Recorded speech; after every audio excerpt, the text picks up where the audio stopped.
العلي العظيم فقد نوينا التعلم وتعليم وتذكر والتذكير والنفع والانتفاع والإفادة والاستفادة والحث على التمسك بكتاب الله وسنة النبي صلى الله عليه وسلم والدعاء إلى الهدى والدلالة على خير وكل ما نواه مشايخنا ابتغاء وجه الله وثوابه وقربه. اللهم علمنا ما ينفعنا وانفعنا بما علمتنا وزدنا علما نافعا يا كريم. الحمد لله. بسم الله. Alhamdulillah Rabbil Alameen. Allahumma salli ala Sayyidina Muhammad wa alihi wa sahbihi wa sallam. We are reading from the beginning of Guidance by Imam Al-Ghazali on page 72. Then say the ta'awud, I seek refuge in Allah from the accursed saying, A'udhu billahi minash shaitanir rajim. Then recite the Fatiha with all its double consonants and make an effort to distinguish between the letters of Dad and Zain. Then say Ameen. Answer our prayer without joining it immediately to your saying, nor those who went astray, وَلَا and recite aloud in your Fajr, Maghrib and Isha prayers, that is, in the first two rakahs of each prayer, unless you are a follower behind the Imam, and say Ameen out loud. After the Fatiha in the Fajr prayer, recite from the longer Mufassal surahs, Al-Hujurat to Al-Buruj, and in Maghrib from the shorter Mufassal surahs, Al-Zilzilal to An-Nas, and in Zuhr and Asr, and Isha from the medium Mufassal surahs, At-Tariq to Al-Bayyina, such as Al-Buruj and those of similar length. In the Fajr prayer when traveling, recite Al-Kafirun and Al-Ikhlas. Do not join the end of the surah with the takbir of the bowing, rather pause between them for as long as it takes to say Subhanallah, glory be to Allah. The whole time that you are standing, keep your head lowered and your gaze on your prayer area, for this provides a greater concentration and encourages more attentiveness to your heart. You are cautioned not to glance right or left in your prayer. Then say the takbir for bowing, raising your hand as described earlier, and prolong the takbir until you reach the bowing posture. Put your hands on your knees with your fingers spread out. Keep your knees straight. Your back, head, and neck should be level in one line, and your elbows should be kept apart from your sides. A woman does not do this, but keeps her limbs close together. Then saying, Glory be to Allah the Mighty. Subhanahu bil Azim 3 times. If you are praying alone and would like to do more, repeat it 7 or 10 times, for it is virtuous to do so. Then return to the upright position. Let's just take a little bit at a time. Okay, Bismillah.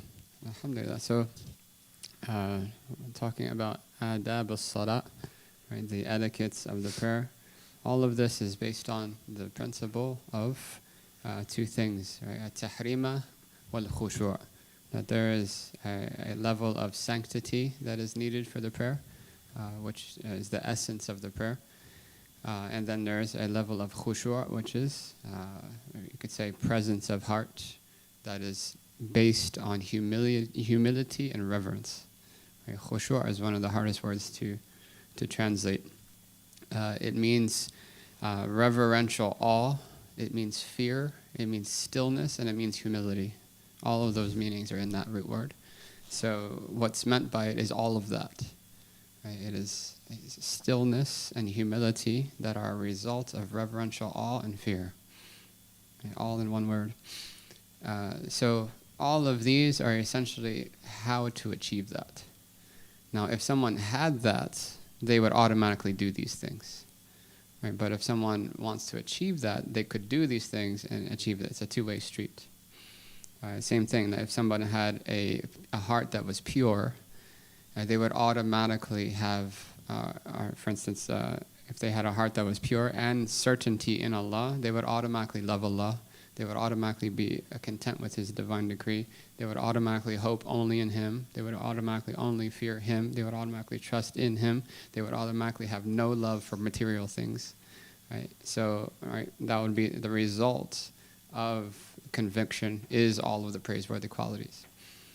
However, if someone didn't have conviction, they could try to hope in Allah, try to trust in Allah, try to detach themselves from materialism, and try to have love for Allah, and then by way of that, they will come to certainty. It's a two-way street.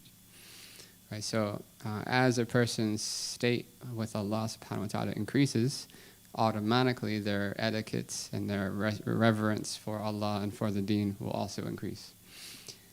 But the opposite is true. If a person increases themselves in reverence and in etiquette and in comportment with Allah subhanahu wa ta'ala, and with the Prophet, and with the deen, and all with the aspects of the deen, like the Quran, the Mus'haf, the books of sacred knowledge, then automatically their reverence and their stillness and all of these qualities will be achieved as well in the prayer.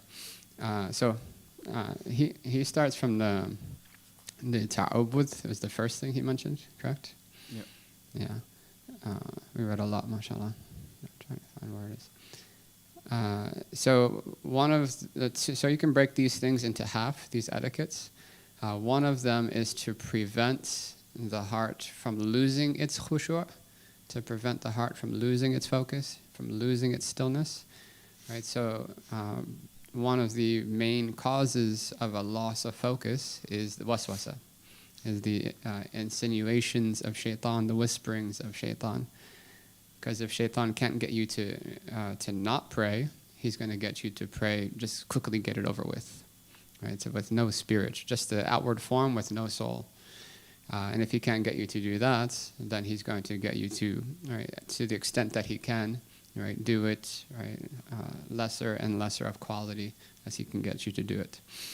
I would advise, if you have time, Imam Ghazali, when he talks about patience in the Ihya, he talks about patience in the prayer. It's one of the most beautiful chapters.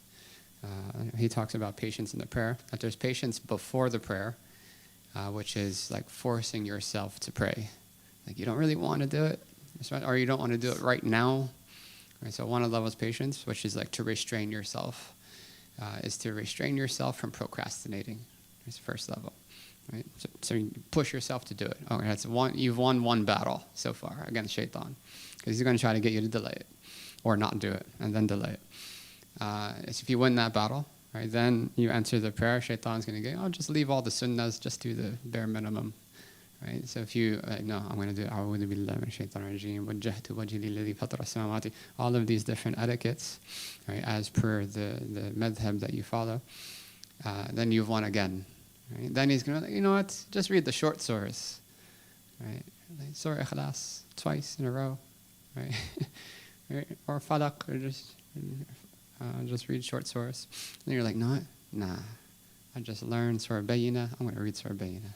I just learned this, I'm going to do that. So you win again. And then he's going to say, you know what, you don't have to do 3 Subhanallah, Subhan Rabbil A'las in the sajda. Just do 1 and lift. No, I'm going to do all 3. I'm going to do 5 actually. 7. Right? And you can keep going. And then you get to the end, right? Tashahhud, right? The dua after tashahhud, right? The salat on the Prophet ﷺ, you do all of that, and you make the salam, right? It still continues. It's like, you know what? I'm just going to get up and walk away, right? Not because I have something to do. It's just because my nafs is on fire right now that I'm restricted it to worship. So now patience again will be like, no, I'm going to sit for the adhkar. Right? I'm going to do the hizb al-nasr or hizb or whatever. I'm going to do my wird latif. So all of it is sabr essentially. So this is, right, first to prevent those waswasa from happening is to say, a'udhu billahi minash shaitanir rajeem. If we really understood the value of that, we would say it more often, especially in prayer, prior to the prayer. Prior to reciting the Quran. Okay, and then recite the Fatiha with all of its tashdidats, right? The tashdidats, he translates double consonants when you have a shadda on a letter. So in the Shafi'i school, it's obligatory to read the Fatiha and to read it properly, right? To read with all of the tashdidats. So it's like wala dalin, right? There's only one dad, right? Instead of wala dalin with the tashdid, then it would not be valid. Right, so which is why it's obligatory to learn tajweed, at least to that level, right, to pronounce the Fatiha properly. And then differentiating between the dad and the dha. These are 2 letters that are very commonly recited incorrectly. Everyone, put your hands up if you've ever heard wala zadin. See? That's exactly my point. Now, obviously, other schools are not as strict with the validity of the prayer. And then when it comes to the general public, we should deal with them to the level of their understanding and knowledge and encourage them to learn more. But for ourselves, we should tread the path of what's best. Imam Jazari has a whole book on the difference between Dad and Dha. An entire book written on it. And then he says to say Ameen, and to not say it directly connected with Wala Dalin. So a lot of these fiqh issues are just buried into this statement. As you study the science of fiqh, you'll start to see, oh, that's why Imam Ghazali said that. And that's why even though it's called beginning of guidance, you should always refer back to it, even if you're in the middle. Or inshallah, there's no end to guidance. The stages of closeness to Allah subhanahu wa ta'ala have no end. Then he talks about reciting out loudly in Fajr, Maghrib, and Isha. You all know this, the first two rakats. Also to recite certain portions of the Quran depending on the prayer. So we not only know how the Prophet ﷺ prayed, but we knew exactly what he read in the prayers. So when we hear hadith about the Prophet ﷺ reading like Surah Baqarah and Surah Ali Imran and Surah An-Nisa, these really long surahs, like Surah Baqarah is 2.5 juz long. All of that was in his nafil prayer. It was in his voluntary prayers. He did not lead other people in prayer like that. I mean, a congregational prayer. Sometimes a companion or two would join him in his tahajjud prayer. But he would not lead the congregational prayer with long surahs, because the basis of the congregational prayer is to keep it brief. He said, إِذَا صَلَّى أَحَدُكُمْ بِالنَّاسِ فَلْيُخَفِّفْ. Whoever leads other people in prayer, let them be brief. فَإِنَّ فِيكُمْ الضَّعِيفَ وَالسَّقِيمَ وَذَا الْحَاجَةِ. Because there are people who amongst you who are sick, right, who are elderly and who have needs. And the Prophet ﷺ, he heard a baby crying, right, while in the congregational prayer, and he shortened the prayer completely, right, just Surah Ikhlas and then boom, done, right, because of that person has to tend to their child. So they divide the Quran into sections. So there's the really long surahs, right? They're not called mufassal. Mufassal means like page after page there's a different ending. Like when you get closer to the end, it's like every other page is a no surah. Right? That's called the mufassal section. It literally means the divided sections. And then that mufassal section, which starts from Surah Hujurat to the end, is divided into three. There's the long mufassals, then there's the medium-sized mufassals. I like making Arabic words plural by adding s. Masjids. Right? And then there's the short mufassals, right? Mufassalat. So there's a slight difference. So in the Shafi'is, in the understanding here, from the Tiwal Mufassal, he would read the longer Mufassal surahs in Maghrib, in Fajr, which is, does he explain where? Did he mention where it is? I mean, from watch to watch? Hujurat to Buruj. Yeah, that's the same in the Hanafi school. And then he would read the shortest mufassal in Maghrib prayer, because Maghrib is the shortest prayer, which is from, what does he say? From Zalzat to Nas in the Shafi school, and from Bayyina to Nas in the Hanafi school. And then in between those two is the Awsat al-Mufassal, which is 4. He has Dhuhr, Asr, and Isha. In the Hanafi school, Dhuhr is with Fajr, the longest Mufassal. Fajr and Dhuhr is the longest prayers.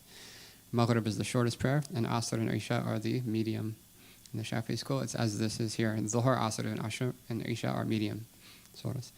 And I'm only saying this because this is what I've seen, right? But our teacher Habib Umar, and I'm sure many other scholars throughout the world, that may Allah give us the tawfiq to meet them and sit in their company. Every day in salats, in the 5 daily prayers, if you were to follow him, if you were to pray in Dar Maswa or elsewhere, he would do a khatam of the surahs from Hujurat to Nas throughout the day. So he would, in Fajr, he would start Surah Hujurat, for instance, right? And then the next day, right, in Fajr, he would continue from where he left off. So in Dhuhr, Asr, and Isha, as he mentions here, he would do from Zalzala. Right, was it from Zalzala? No, from Buruj to Zalzala, right? And he would, when he'd finish, he would start back at Buruj, right? So he's doing a khatam of that section in those 3 prayers. And then from Maghrib, he's doing from Zalzala to Nas. Yeah. He's doing Zalzala to Nas and repeat, right? And then obviously Taraweeh and his tahajjud prayer, he would do the rest. Right? Ishraq prayer, he would read about 4 juz every day, just the Ishraq. It's about 45 minutes long, I remember, because that's when you would sit and wait to ask him questions. So, and you get there and you're like, oh, I'm just going to wait until he finishes. And then it's like 45 minutes later, he makes salam from his first 2 rakats. And then he stands up for another 2. Sorry for the tangent. Okay, and then a couple other fiqh rules here, right? Not to connect the surah directly to the takbir. Because imagine you're reading, right? قُلْ هُوَ اللَّهُ أَحَدَ اللَّهُ الصَّمَدُ لَمْ يَلِدْ وَلَمْ يُولَدْ وَلَمْ يَكُنْ لَهُ كُفُوًا أَحَدٌ Allahu Akbar. Somebody might think that's like the 5th verse of Surah Ikhlas, right? So you shouldn't connect them directly. You pause and then say Allahu Akbar to go into the ruku'. And then he talks about where the eyes should be, where should we be looking in the prayer, and this is directly part of that khushu'. So if we're talking about waswasa is one big distraction, right? So waswasa, insinuation. So that's part of our thoughts, right? Our kind of rogue thoughts that come during prayer are from waswasa. Right? And one way you can know that is that prior to prayer, your mind is not really divided amongst different thoughts, right? But as soon as you say Allahu Akbar, boom, they all start coming. That's shaitan. Now there are other thoughts, like your own personal thoughts, right? However, we're not accountable for our thoughts. We're not accountable for our thoughts. And as long as we keep striving to bring our focus back to the prayer, right, we will be rewarded for that. As one of my teachers said, that the same reward for jihad, that you will get the reward of jihad for striving to bring that thought back to the prayer. But another reason why we lose focus is because of what we see, right? The external distractions. So in this regard, it's important to find a place to pray that doesn't have distractions around it. Like some people pray and there's a mirror in front of them. It's like super weird. It's like, who are you praying to? Right? You praying to each other? You and the reflection guy? So that, I mean, it's not a fiqh ruling, but I'm saying, like, it's distracting. It's going to catch your eye. You're praying and there's like toys around, right? You're praying or there's a bookshelf in front of you. If you can help it, like some houses, there's not a lot of space, right, to pick and choose. For me, I cannot pray in front of books. Right? Immediately I'm like, oh, what volume is that? Or what copy is that? Oh, he's got this edition? I can't do it. I pray with my eyes closed in that case. Praying with like a TV in the background, or praying with sounds in the background. All of these things, right, are there to steal our attention. Praying with your phone on on vibrate. Your phone's on vibrate. Anyone have an Apple Watch or a watch that is attached to their phone?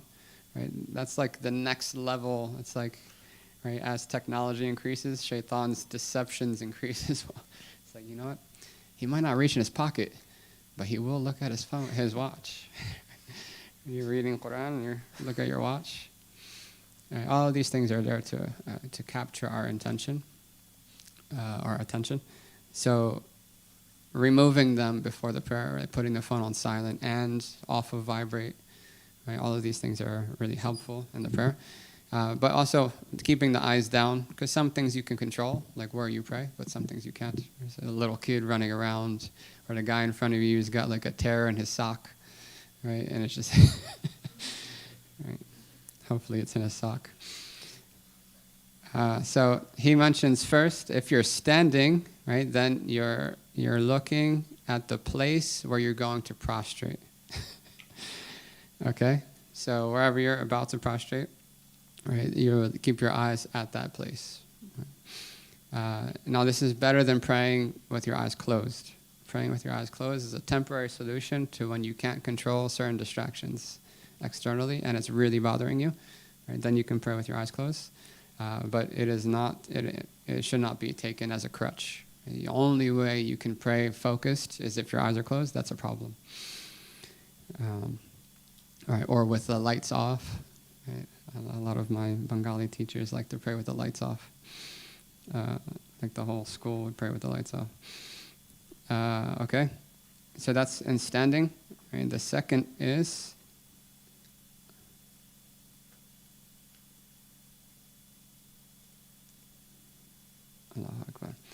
Okay, the second is if you are in the bowing position, then you would look at the towards your feet, or at the ground beneath your feet, or between your feet.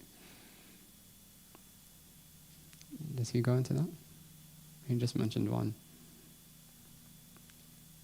Okay, well, let's just complete the thought. It might come. If you are in sajda, you would look at your nose, essentially. Okay? And one of the benefits of wearing a thobe, you can't see behind you in sajda. Right? Tell me you've prayed in jeans, you haven't looked behind you. Tell me, and I'll tell you you're fibbing. Just joking. If you're in the sitting position, the tashahhud, you would look at your lap, right? And there's a narration that when you do the raising of the finger, that you would look at your finger. There's a narration of Abu Bakr as-Siddiq radiallahu anhu. Tamam. That's where we stopped, right? Thumma kabbir? Or we kept going? Oh no, there's one more part. Takbir for bowing. That's what we stopped. Takbir for bowing. Okay.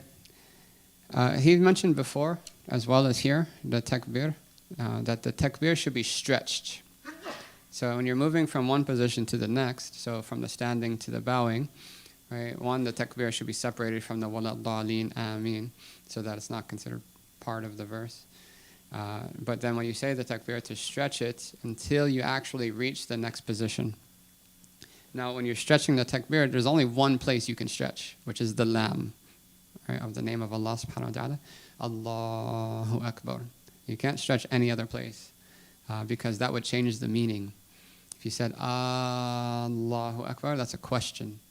Right? Is Allah great? And some scholars would say that that breaks the prayer. If you stretch Allahu Akbar, right, that's just bad tajweed. Right? It's not going to break the prayer. It's just weird. Allahu Akbar, right? That's another question. Right? Allah, is He great? Right? Allahu Akbar is really bad. Right? Because Akbar is one of the names of the idols they used to worship. Right? It's one of the names for shaitan. Right? So you're saying Allah is, right? That's very bad. So the only place that you can stretch is the lam. Right? Allahu Akbar. So in the adhan, right? Allahu Akbar, Allahu Akbar. And you would stretch it from, so that the hamza is when you start, and the ra is when you've already reached the next position. What's the reason for that? Is that there's not even a single split second in the prayer in which there is no engagement in dhikr, in remembrance of Allah subhanahu wa ta'ala. So, right, you started the prayer, Allahu Akbar. Immediately you went into the opening dua. And then immediately you went to A'udhu Billahi Minash Shaitanir Rajeem. Then immediately Bismillahir Rahmanir Rahim, Fatiha. Then immediately Ameen, right? Then Allahu Akbar. Immediately Subhana Rabbil Azim, Subhana Rabbil Azim, Subhana Rabbil Allah. Right? Sami Allahu liman hamida. Rabbana lakal hamd. Allahu Akbar. There's not a single gap in which there is no, that is void of remembrance of Allah subhanahu wa ta'ala, if it's done that way. So that's the goal. So.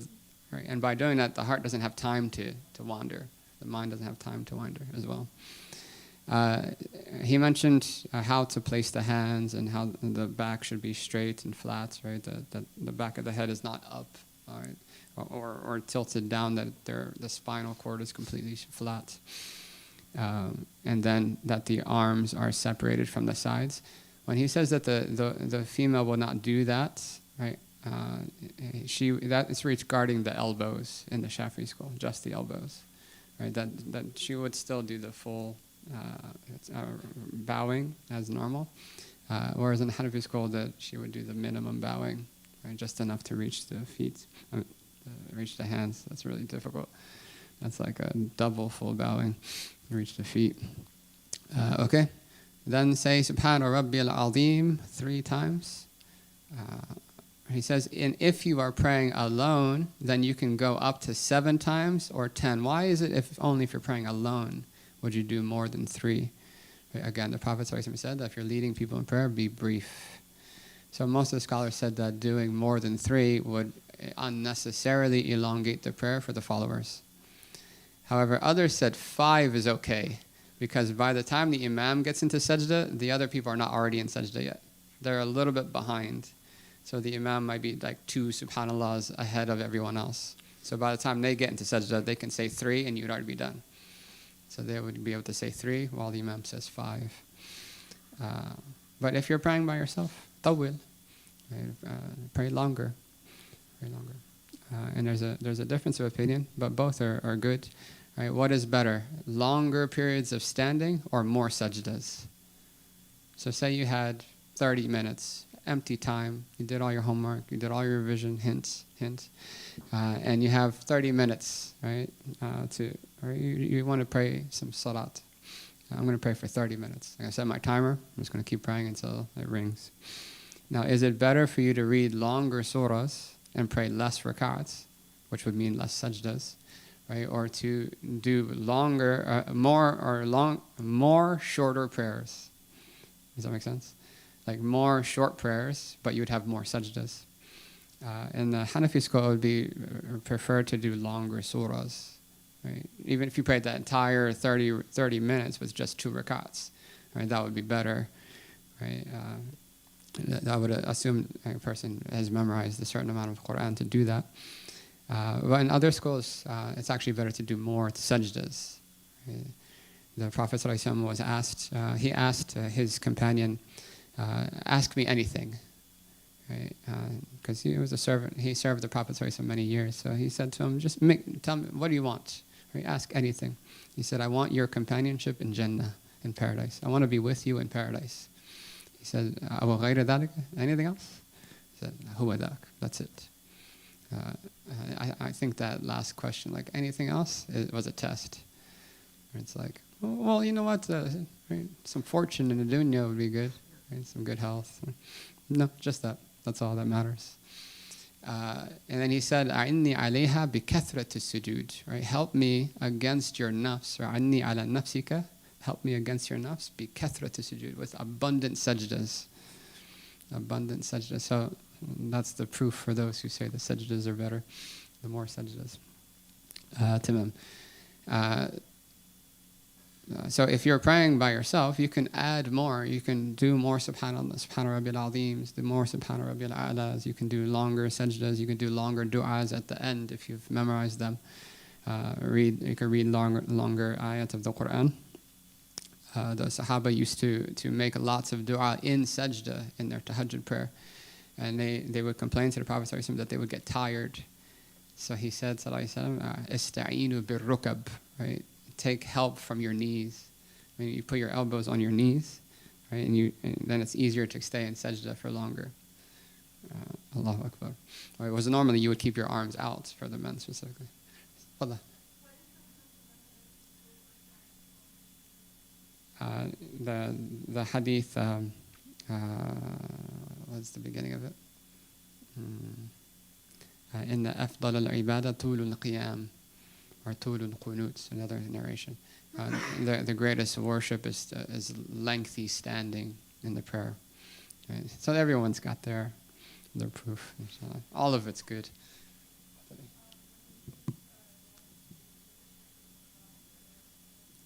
It's not restricted to the Quran.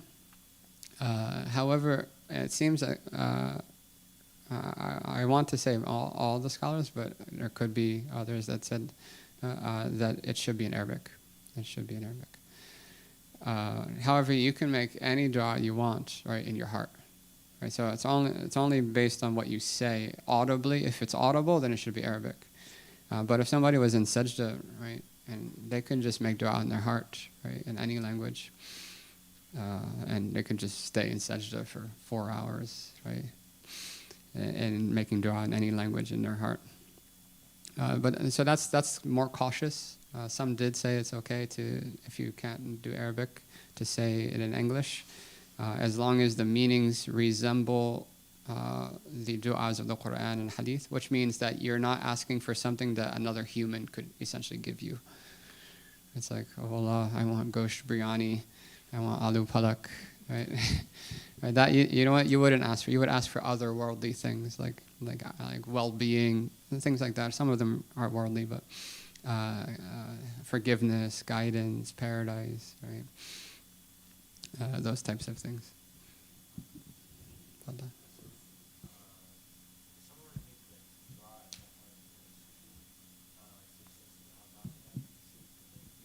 No. because they're still mushtaghil bil ibadah. And the delay would be something foreign. You're not doing what's supposed to be done next, right? While you're in the dua, and in the sajda, you're supposed to make dua. Right? You can do 50,000 Subhana Rabbil A'las, right? Or you can say Subhana Rabbil A'la with the intention of dua, and just think in your heart all of the things you need. You can also do that. Okay? I think we did one more paragraph. ثم ارفع رأسك حتى تعتدل في قائما. So now we just finished the ruku'. So, right, so now he says to raise the head or to raise up until you are fully standing straight. Fully standing straight.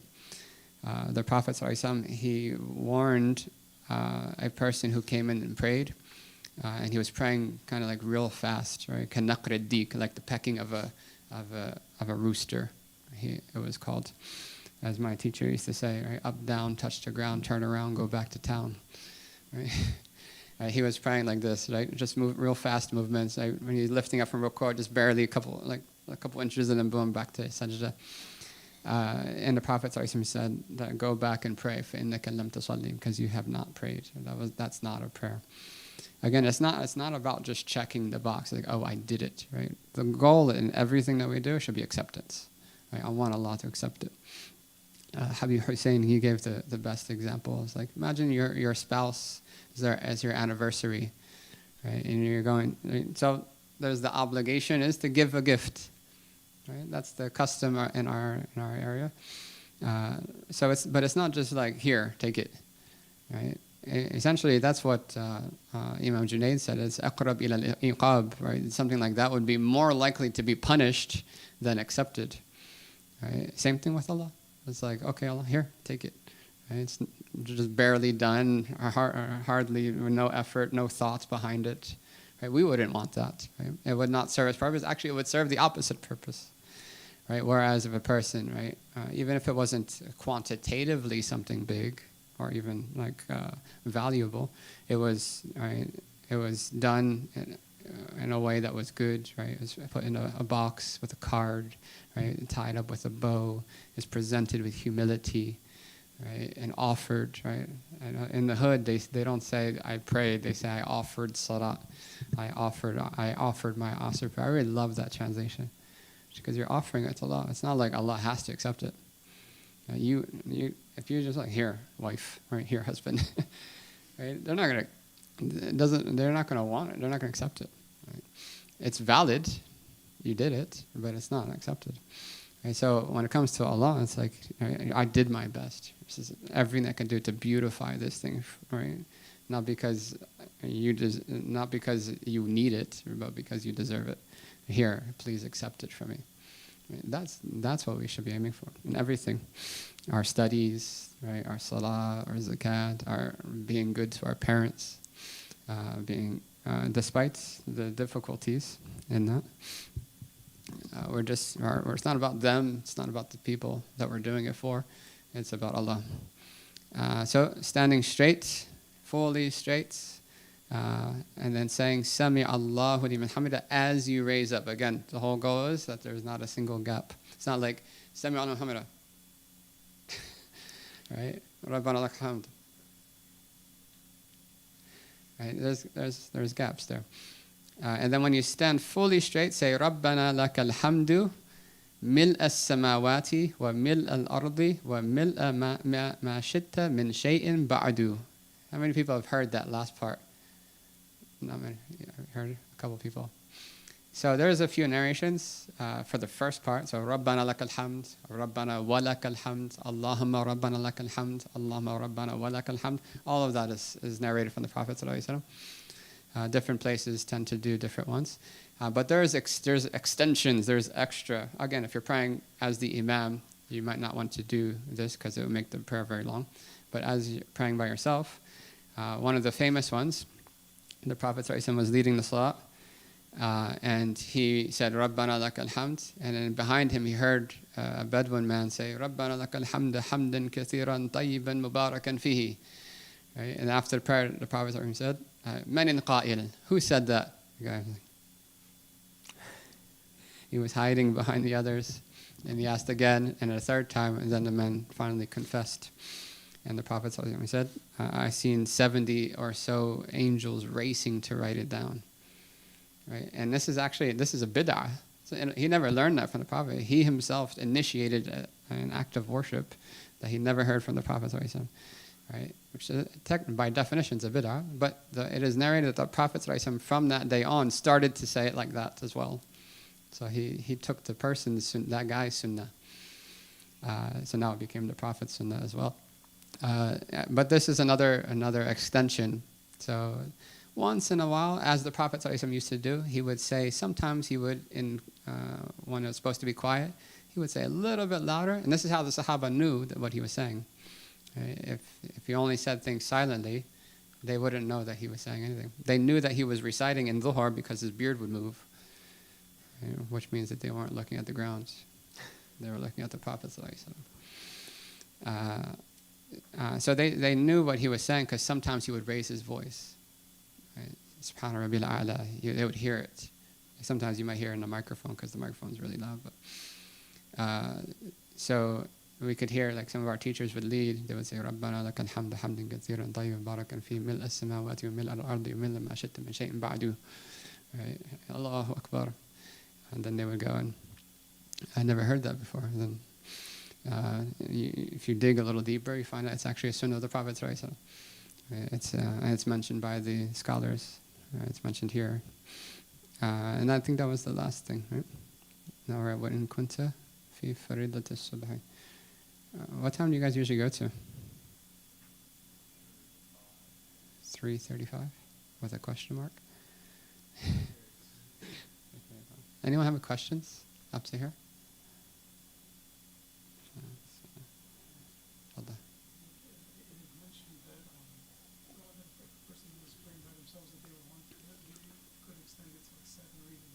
Mm-hmm. When I was talking about 10, I remember that we had learned that you would go by Odd numbers, yeah. Is 10 mentioned here? Is that like a specific narration about 10? I'm not sure. It's a great question. Yeah, I'm not sure. That's a good question.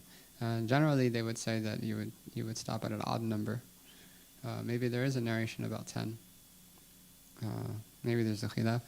Could be as well.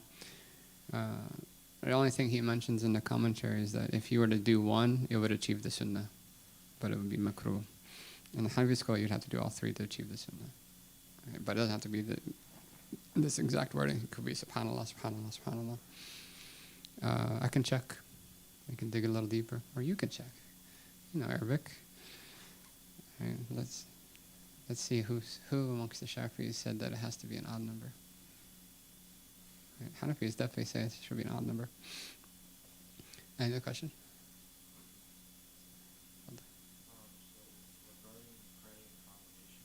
Mm-hmm.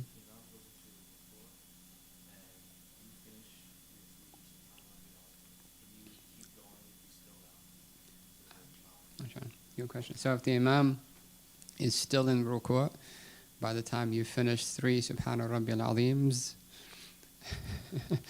then should you continue? Yes, definitely. Right. So as long as the Imam is still in the position, you should continue doing dhikr. And right, whether it's in the Hanafi school, it would be like if 3 wasn't enough, then go to 5, and then see is the Imam still in ruku'. If he's still in ruku', then go to 7. So you would try to do it an odd number. But if it's the opposite, though, so say, for instance, the Imam's already raising from the ruku' and you haven't finished your 3, right? In that case, you would leave it, right, and go and follow the Imam. Because following the Imam is an obligation, and saying Subhana Rabbil Azim more than once, or saying Subhana Rabbil Azim at all is a sunnah. So you would leave the sunnah in order to fulfill the obligation. But if the Imam is taking a longer time, then just keep being engaged in the dhikr. Dua? Fadli.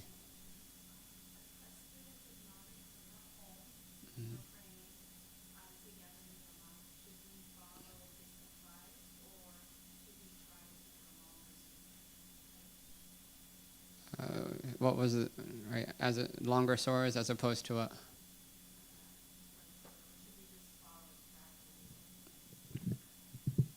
you mean in regards to the recitation, like what to recite? I would, so I mean, distinguishing between like emphasized sunnahs and non-emphasized sunnahs is important. That gives us kind of like a priority list of what to hold ourselves to. Reciting like from Hujurat to Buruj and Buruj to Zalzala and Zalzala to Nas in the different is recommended, right?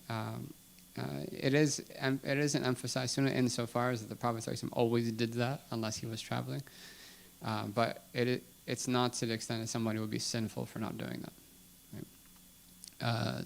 So if someone has memorized those surahs, right, and they are able to, without undue difficulty, right, or preventing themselves from a greater good, then they should do it. They should do it. And any sunnah that we ever learn about while we're here, right, and then for the rest of our lives, we should try to apply it as much as possible. As long as it does not lead to undue difficulty, right, or hardship on ourselves or others around us who have rights on us, or it doesn't lead to leaving that which is a more important good deed. So, like for instance, your mother wants you to wash the dishes. I'm looking at the brothers. Right? Your mother wants you to wash the dishes, and now you're like, I'm going to read from Hujurat to Buruj, right? Right?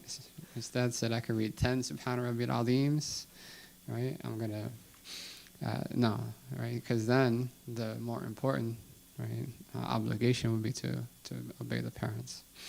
Right, so as long as it's not something of that nature, as much as we can do this, the best. You guys ever heard the Qasida? Ya Arham Ar-Rahimin.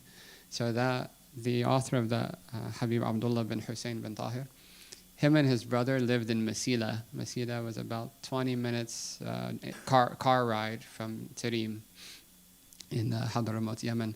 So they would walk to Tarim from Masila, and they would, while they were walking, they would review all of the sunnahs of prayer. Right? So it is recorded that they would start walking and start mentioning, okay, it's sunnah to raise your hands like this and to keep the fingers from spread out and right to keep the palms facing it, and they would just list them, and they would reach 1,000 before they reached Tarim. 1,000 sunnahs. This is how much they followed the sunnah. Anybody would praise somebody in the city of Yemen, or in the city of Tarim in Yemen, they would say ashaddu ittiba'an lis sunnah. They were extremely fervent in following the sunnah, like to that extent. Like the ring of the Prophet ﷺ was turned inside when they would pray, when he would pray. So you would never see them praying without their ring turned inside, right? We would never see them without a siwak. It's like impossible. You would never see them not doing the 2 rakats before Fajr or doing this or that. Right? Obviously, that's something to aim for. None of us are at that level now. But just to prove the point, like any sunnah we can do that we learned of the Prophet ﷺ did it, right? We should strive to make that our life's goal. And this is in one aspect. This is salat. Like imagine the sunnahs of meeting people and speaking to them face to face and not interrupting them, right? And showing people respect and not backbiting. All of those things are obviously important. Was there one more question? I think I saw. Okay, so can we just finish this line so that we're not? Where's the paragraph stop in English? Is that mid-paragraph still? It stops at like when you're completely upright.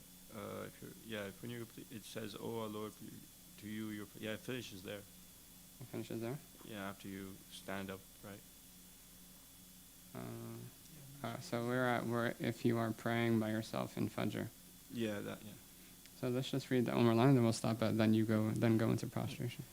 If you're praying by yourself in the Fajr prayer, then recite the supplication in the second rak'ah when standing up from the ruku. Oh, and then read the next paragraph. Our Lord, to you is praise. Oh, sorry. Then recite the supplication. What supplication?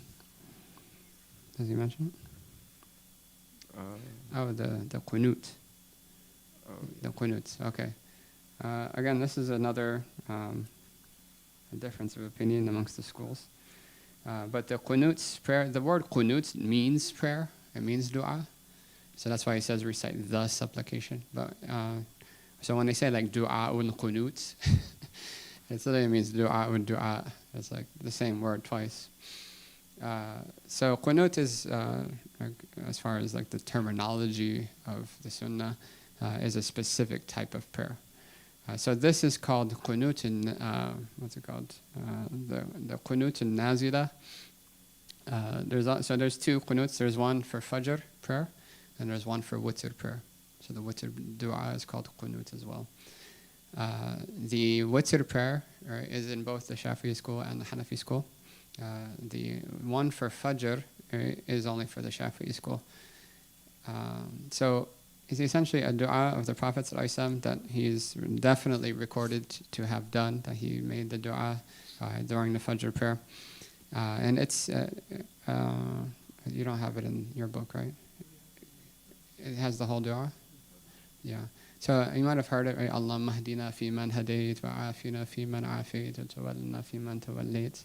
So this is considered like one of the strongest sunnahs of the Shafi'i school, when ab'ad as-salat. So there's like an integral part of the prayer.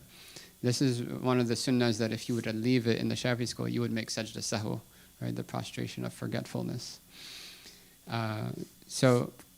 But in Hanafi school, there is a type of dua like this that you would do if there's tribulation in the ummah. If there's tribulation in the ummah, then they would do a dua similar to this. Whereas in general, they would just do dua and witr prayer only. If you want the whole dua, I think it's in the back. And he mentions that it's recommended to end it by saying prayer on the Prophet ﷺ. Right? Allahumma salli ala Sayyidina Muhammad alayhi wa sallam.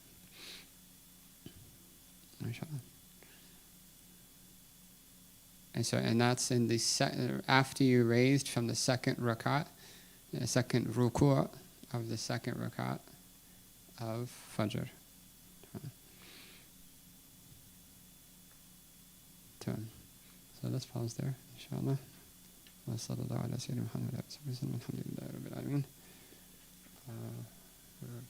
Who's our munshid for today? Anshidu.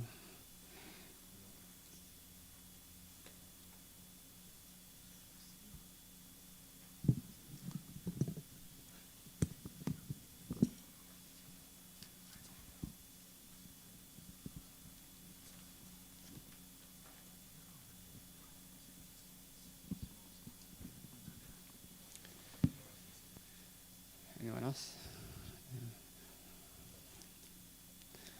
Any Munshidu, Taha? Come on, man. It's your DNA.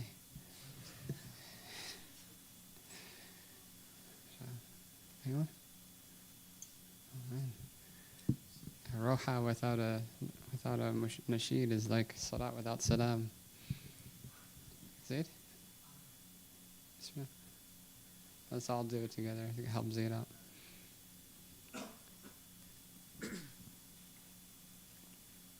You gotta pick something we know, though.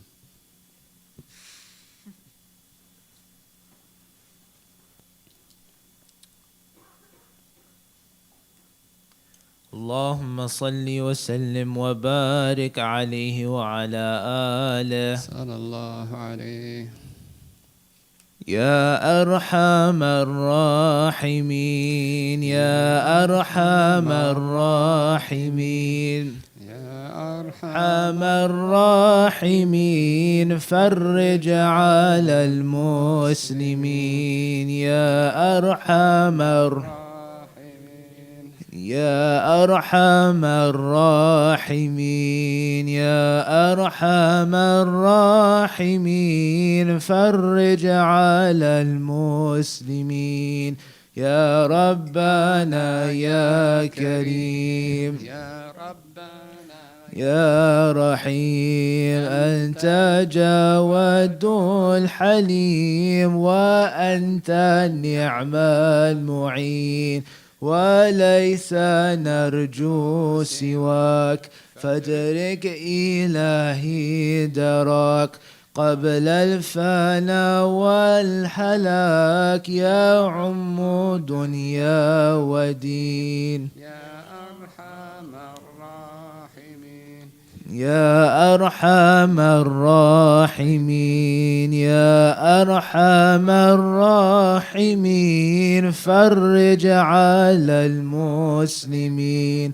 وما لنا ربنا سواك يا حسبنا يا ذا العلا والغنى ويا قوي يا متين نسألك وليقيم أدعد لكي نستقيم على الهدى كالقويم ولا نطيع اللعين يا ربنا يا مجيب أنت سميع القريب منيب ضاق الواسع الرحيم فانظر إلى المؤمنين نظرة تزيل العنا عنا وتدني المنى منا وكل الهنا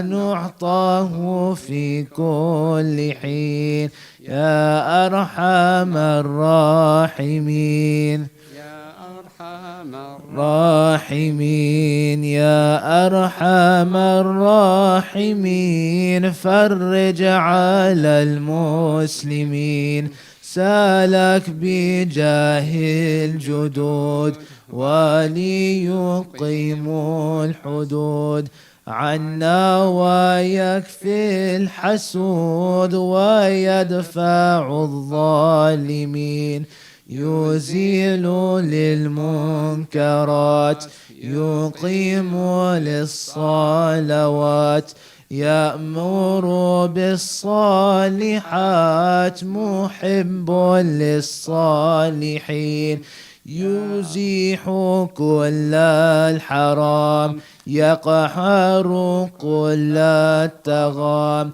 يعدل بين الأنام ويؤمن الخائفين رب اسقنا غيث عام نافع مبارك دوام يدوم في كل عام على ممر السنين يا أرحم الراحمين أرحم الراحمين يا أرحم الراحمين فرج على المسلمين رب حينا شاكرين وتوفنا مسلمين نبعث من الآمنين في زمرة السابقين بجاه طه